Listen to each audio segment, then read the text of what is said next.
এইখন অসমত আমি প্ৰতিদিনে 12 কোটিৰ মদ খাওঁ, প্ৰতিদিনে 2 কোটিৰ গুটখা খাওঁ। ৰঙীন চহৰত 2 হাতত 2টা মদৰ বটল লৈ ৰঙীন সপোন দেখে এচাম মহিলাই।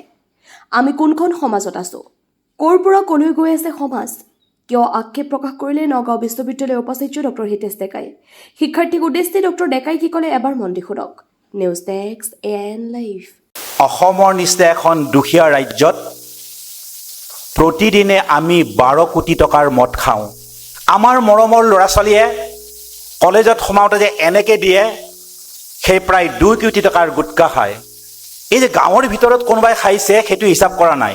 সৌ সিদিনালৈকে আমাৰ সমাজত মতা মানুহে মদ খাওঁতে লাজ কৰিছিল।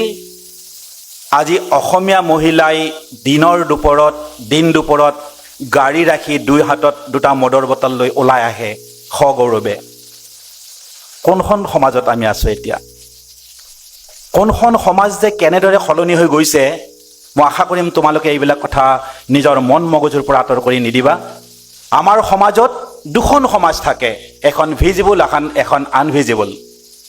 উই হেভ এ মেটেৰিয়েলিষ্টিক ৱৰ্ল্ড, বৈষয়িক সমাজ, কিন্তু ইয়াত আৰু এখন নেগলেক্টেড ছ'চাইটি থাকে, সেইখন হৈছে নৈতিক সমাজ, মৰেল ছ'চাইটি।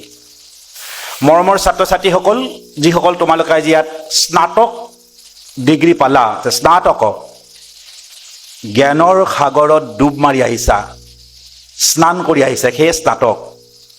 মই আশা কৰিম তোমালোকৰ এই জ্ঞান, এই প্ৰজ্ঞা তোমালোকক অনাগত দিনত আগবঢ়াই লৈ যাব। সমাজৰ য'তেই থাকা তোমালোক উজলি থাকিবা। তোমালোকৰ সেই পোহৰ দেখিলে আমাৰ যে পোহৰৰ গীতটো আছিল, সেই গীত তোমালোকে মনত পেলাবা, আমি ধন্য মানিম। যিকোনো খবৰ আৰু বিজ্ঞাপনৰ বাবে যোগাযোগ কৰক 7896121996, লগতে 7002537271 আৰু 9854011916।